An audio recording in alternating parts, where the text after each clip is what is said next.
Ada seorang sahabat bernama Thauban. Ini Masya Allah. Thauban ini rajin sholat berjamaah, Pak. Sahabat Nabi, sangat soleh, rajin ibadahnya, dan tidak pernah meninggalkan ibadah di masjid. Dan posisinya selalu pojok kanan. Pojok kanan. Tapi niatnya bukan ingin mojok. Niatnya bagaimana saya bisa khusyuk ibadah dan tidak mengganggu orang.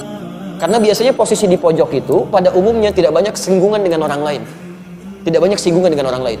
Maka Masya Allah, maka ketika datang ibadah, ramai masjid dan sebagainya, sampai satu ketika, saya persingkat, dalam sholat subuh, beliau tidak datang. Ditunggu oleh Nabi. Sampai Nabi bertanya begini, kemana Thauban? Radhiyallahu ta'ala anhu. Kemana Thauban? Tidak ada yang tahu. Sampai ketahuan oleh Nabi itu. Jadi satu orang nggak datang aja, oleh Nabi ketahuan, di sebulan kemana nih?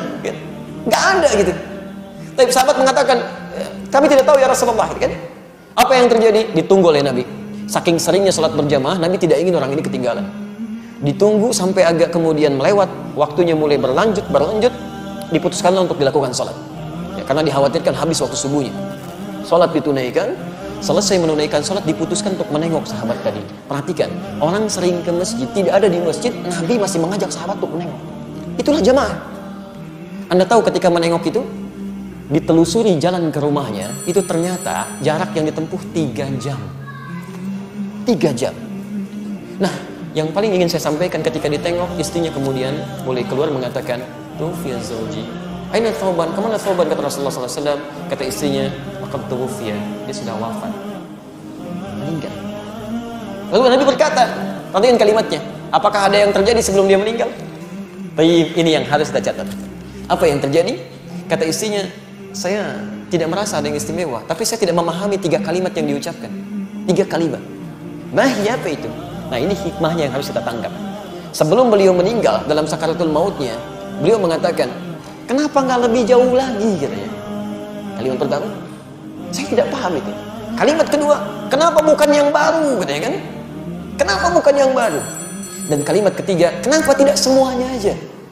Tapi Rasulullah SAW tersenyum, lantas menyampaikan, turun berita dari langit menyampaikan, teman-teman sekalian, ketika Thauban mengatakan kenapa tidak lebih jauh lagi, kita mesti pahami, sebelum seseorang meninggal dunia dalam sakaratul mautnya, itu akan ditampakkan keadaan amalnya. Nah, ini ditampakkan bahwa ketika beliau berangkat ke masjid itu ditampakkan pahala-pahala kebaikannya. Maka dia katakan, ya Allah, kenapa nggak lebih jauh lagi masjidnya? Sehingga ketika saya jalan itu mendapatkan lebih daripada itu. Bukankah langkah pertamanya mengangkat derajat di sisi Allah? Langkah keduanya menggugurkan dosa yang di bawah. Masjidnya tempatnya 25 lebih bagus daripada tempat biasa. Yang satu keduanya 500 tahun, dua ketiganya 500 tahun, tiga keempatnya 500 tahun. Kata sahabat Thauban, ya Allah, kenapa nggak lebih jauh lagi? Yang kedua, ternyata ketika musim dingin beliau berjalan, beliau menggunakan pakaian double. Yang paling dalam itu pakaian barunya, yang luar pakaian lamanya. Di jalan bertemu dengan seorang kedinginan, maka dilepaskanlah pakaian yang luar yang lamanya, dipakaikan pada orang tadi supaya tidak kedinginan. Ketika ditampakkan pahalanya, beliau berkata, ya Allah, kenapa bukan yang baru yang dulu saya pernah berikan? Kenapa bukan yang baru? Allahu Akbar. Dan terakhir mengatakan, kenapa bukan semuanya? Karena beliau terbiasa bersedekah pada orang, memberikan kebaikan-kebaikan, kadang-kadang berbagi dengan orang lain. Ketika ditampakkan pahalanya, Allah, kenapa nggak semuanya aja dulu saya kerjakan?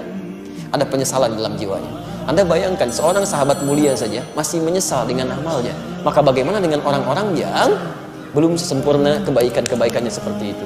Jangan sampai meninggal dunia lantas dikatakan, fa'asaddaqa wa aqum minas shalihin. Beri kesempatan, ya Allah, walau sebentar. Saya ingin berbuat baik, saya ingin berbuat baik, saya ingin berbuat baik.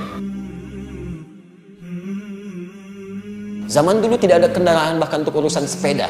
Kendaraan yang saya maksud bukan hewan. Sepeda nggak ada, motor nggak ada, mobil nggak ada. Jarak dari rumah ke masjid 3 jam. Yang masjidnya tidak ada karpetnya, langsung tanah. Yang tiang-tiangnya pelepah kurma, yang atapnya dari daun-daun kurma. Masih mau ke masjid dengan jalan kaki. Sahabat mulia, luar biasa, dekat dengan Allah, ke surganya begitu dekat. Jarak rumah ke masjid jauh dengan masjid seadanya, masih mau ke masjid menempuh langkah 3 jam.